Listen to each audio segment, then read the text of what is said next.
Oke, bismillahirrahmanirrahim. Assalamualaikum warahmatullahi wabarakatuh. Semangat pagi semuanya. Sebelum menonton video ini, dipastikan dulu kalian udah nonton video sebelumnya tentang bisnis model kanvas. Nah, karena di video ini nanti saya akan mencoba menjelaskan atau memaparkan pengaplikasian terhadap bisnis yang sedang saya jalankan. Nah, untuk informasinya, sebagai ibu rumah tangga nih, saya juga membuat bisnis atau mendirikan sebuah bisnis di rumah, yaitu produksi abon. Nanti bisa dicek di @dorabon_abon_crio. Nah, kali ini saya akan mencoba memaparkan bagaimana sih pengaplikasian bisnis model kanvas di dalam usaha Dorabon yang saya jalankan sampai saat ini. Oke, nah untuk semua itu sudah disediakan sebenarnya sesuai video sebelumnya, harus ditonton sampai selesai. Di situ dipaparkan tentang 9 elemen dari bisnis model kanvas, di mana 9 elemen itu harus kita isi sesuai dengan perancangan atau sesuai dengan rencana bisnis kita. Atau kalau bisnis kita udah jalan nih, ya kita masukkan data-data di situ, hasil survei kita, pemikiran kita, rencana-rencana kita, evaluasi kita, semuanya kita masukkan di poin-poin atau pilar atau elemen dari bisnis model kanvas yang ada 9 poin tersebut. Oke. Untuk membuat bisnis model kanvas ini, untuk mempermudah proses berpikir, sudah disediakan yaitu pertanyaan-pertanyaan yang harusnya kita jawab untuk mengisi setiap bagian dari elemen bisnis model kanvas. Oke, langsung saja ya. Poin pertama nih yaitu customer segment atau target market. Ya, nanti ada tulisannya di sini. Itu kita dapat mengisinya dengan menjawab pertanyaan, siapa yang akan membeli produk Anda? Siapa yang mau membayar produk Anda? Jadi kita harus tahu nih, misalkan di Dorabon ya, siapa sih target market Dorabon? Bukan hanya kalau selama ini sih, karena Dorabon sudah berjalan dan saya menerapkan bisnis model kanvas ini pada Dorabon di saat Dorabon sudah beberapa tahun berjalan. Jadi saya ada data, yaitu siapa sebenarnya konsumen Dorabon, yaitu wanita, kemudian ibu muda, penghasilan berapa, punya anak usia berapa, kemudian ibunya ini rentang usianya berapa, itu semua datanya ada. Nah, ini kalau kita belum ada data, ya kita bisa mengira-ngira atau menganalisa, oh kalau aku jualan, misalkan jualan skincare, harga dengan harga segini, target marketnya ke siapa sih, seperti itu. Jadi kita jawab benar-benar harus, kalau bisa tuh based on data. Jadi kita punya data itu akan lebih bagus. Jangan target market kita siapa, tapi kita menjawabnya semua umur, laki-laki bisa, perempuan bisa, kakak nenek bisa, anak-anak bisa. Nah, itu di situ nanti akan membuat kita sangat tidak fokus, dan hasil dari kita promonya kan bingung nih, kita mau materi iklannya seperti apa, cara promosinya seperti apa, dan itu tidak bagus untuk hasil penjualan kita. Pasti seperti itu akan otomatis. Oke, lanjut ya. Poin selanjutnya itu value proposition. Ini kita dapat mengisi dengan menjawab pertanyaan, mengapa sih orang memilih untuk menggunakan produk atau jasa Anda? Jadi kalau di Dorabon, kalau ditanya kenapa sih aku harus pilih Dorabon, kalau Dorabon itu pertama, Dorabon adalah abon yang punya ciri khas kriuk kentang. Jadi ada perpaduan dari gurihnya abon, gurih dan enaknya abon, berpadu padan dengan renyahnya kriuk kentang, sehingga sensasi enaknya sangat unik. Kemudian kita Dorabon juga non MSG. Jadi kebanyakan ibu itu pengen anaknya makan yang meminimalisir micin ya. Kemudian yang ketiga yaitu keunggulan Dorabon dimasak menggunakan tungku kayu bakar. Kita harus tahu kelebihan produk kita dibandingkan produk yang lain. Misalkan bilang produkku enaknya gimana? Bisa jadi pesaing kita, kompetitor kita juga bilang produknya enak gitu. Misalkan murah loh, murahnya tuh gimana gitu. Kalau memang kita jualnya di misalkan di pinggir jalan ya memang harus murah. Kalau kita jualan di mall ya nggak akan bisa murah, seperti itu. Jadi disesuaikan. Oke, lanjut ya. Tentang channels atau media promosi. ini dapat kita isi dengan bagaimana cara pelanggan agar dapat mengetahui atau agar mereka tuh tahu tentang produk atau jasa yang kita tawarkan. Nah, kalau di Dorabon itu lebih dari 95% secara online. Media promosinya masih melalui media sosial, terutama melalui Instagram. Hingga sekarang sudah 19,5 ribu followers. Semua itu organik. Jadi channelsnya Dorabon lewat apa sih? Lewat Instagram, kemudian akan berlanjut melalui WhatsApp kayak gitu. Jadi dengan menentukan channel promosi ini kita akan lebih fokus untuk belajar, oh kalau media sosial Instagram itu seperti apa sih, kalau Facebook itu seperti apa. Jadi dulu itu waktu Dorabon awal-awal pakai kita ngurus di Facebook juga, dulu ada BBM juga, kemudian ada marketplace, kemudian ada Instagram, dan semuanya itu kayak ya bisa aja semua tuh dipakai gitu, semua platform, tapi fokus itu akan lebih baik. Dan akhirnya ternyata dari survei, dari data, mayoritas pelanggan Dorabon itu datang dari Instagram. Akhirnya fokus ke Instagram sampai sekarang. Jadi ini harus ditentukan nih channel promosi. Oke, lanjut ya.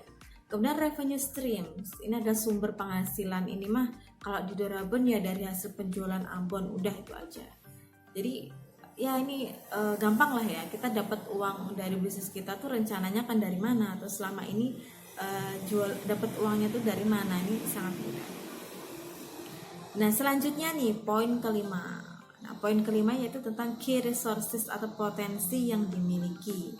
Jadi ini dapat diisi dengan menjawab pertanyaan, apa sumber daya utama yang harus Anda miliki untuk menjalankan bisnis Anda.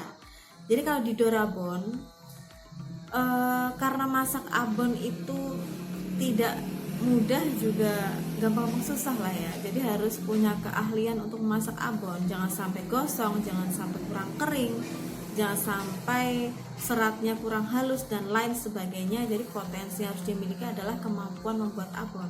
Kalau kita nggak bisa ya cari orang lain seperti itu. Kemudian butuh spinner nih. Spinner itu adalah alat peniris minyak. Kalau abon tuh kalau tidak ditiriskan minyaknya akan basah ya. Jadi agar kering, abon agar awet, perlu alat yaitu spinner. Nah, jadi ini perlu sekali. Ini contoh aja ya. Jadi contoh di Dorabon seperti itu, butuh kemampuan memasak abon, kemudian alatnya, kemudian karena kita berbasis online, sebagian besar mayoritas secara online penjualan itu butuh HP nih, butuh internet. Kemudian butuh apa lagi nih, ditulis baik yang sudah dipunya maupun yang belum dipunyai. Kalau sudah punya alhamdulillah, kalau belum punya diusahakan sambil usaha berjalan. Oke, next itu customer relationship, yaitu cara mengelola pelanggan. Nah, poin ini dapat diisi dengan menjawab pertanyaan, bagaimana cara Anda untuk selalu connect dengan pelanggan. Nah, kalau di Dorabon kalau di Dorabon itu kalau udah mereka chat itu data pelanggan udah di save ya, kemudian di saat reorder, repeat order tuh menyapanya sudah pakai nama, misalkan oh Bunda Lia, Bunda Vita, kemudian Bunda ABCD, alamatnya manapun sudah kami simpan seperti itu. Kemudian cara membalas chat harus yang sopan, pakai emoticon. Kemudian setelah order mengucapkan terima kasih, mendoakan, dan lain sebagainya. Memberikan diskon, promo, giveaway itu juga cara untuk connect dengan para pelanggan. Kemudian membuat konten promosi di Instagram yang baik untuk membuat engagement dengan interaksi dengan mereka, itu juga sangat penting. Itulah kenapa kita butuh tahu segmen market kita, agar kita tuh tahu promosinya gimana, cara bergaul dengan bunda-bunda tuh gimana sih. Beda dengan generasi misalnya remaja, mereka yang akrab dengan TikTok, oh seperti ini. Kalau di Instagram bunda-bunda, oh seperti ini. Jadi kita harus mengenal atau mempelajari itu semua. Poin selanjutnya yaitu key activities, yaitu aktivitas yang dijalankan. Kalau di Dorabon tentu belanja, kemudian produksi, pengemasan, penjualan, marketing, iklan, promosi, kemudian pencatatan keuangan, kemudian R&D yaitu research and development. Ini penting banget, ini perlu survei produk kita gimana sih, perlu inovasi produk seperti apa. Nah, semua itu dicatat. Jadi nanti suatu saat kalau misalkan terjadi penurunan omset atau kok bisnisku mandek ya seperti itu, kita lihat hasil pembuatan bisnis model kanvas nih, ternyata di aspek aktivitas key activities nih ada yang kurang nih, aku nggak promosi, atau misalkan wah aku nggak ngadain cara mengelola pelanggan atau customer relationship yang baik ini, makanya pelanggan kabur seperti itu. Jadi salah satu fungsi lain dari BMC adalah untuk patokan kita evaluasi ke depannya juga. Oke, kemudian key partnership ya, ini selanjutnya itu rekan kerja. Kalau di Dorabon rekan kerja ada supplier daging ayam, daging sapi, supplier kentang, kemudian reseller.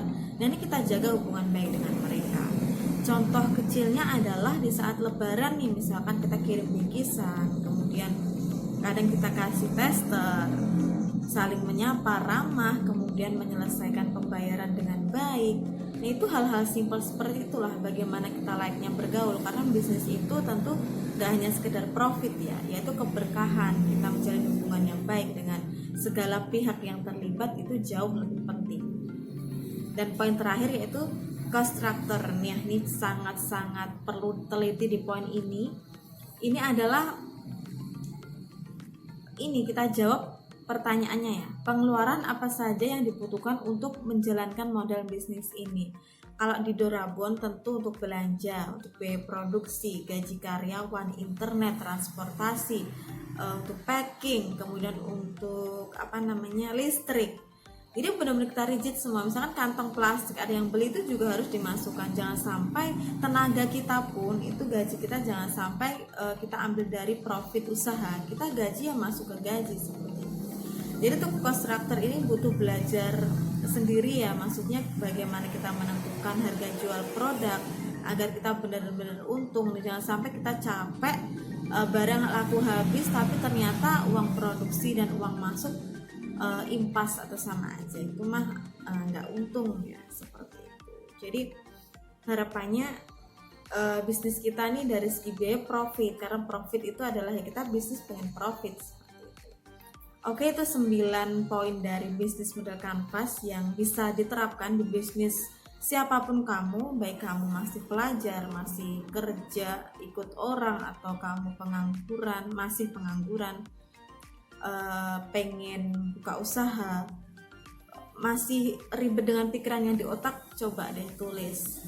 Paling simpel adalah membuat bisnis model kanvas ini, kemudian setelah selesai langsung action aja, nggak usah nunggu perfect, nggak usah nunggu sempurna, karena semua itu bisa diperbaiki sambil jalan, karena action adalah yang paling penting. Kalau ada pertanyaan, komentar, dan atau mau request konten-konten selanjutnya, Sabtu minggu depan akan upload lagi. Oke, terima kasih sudah menonton. Bye-bye.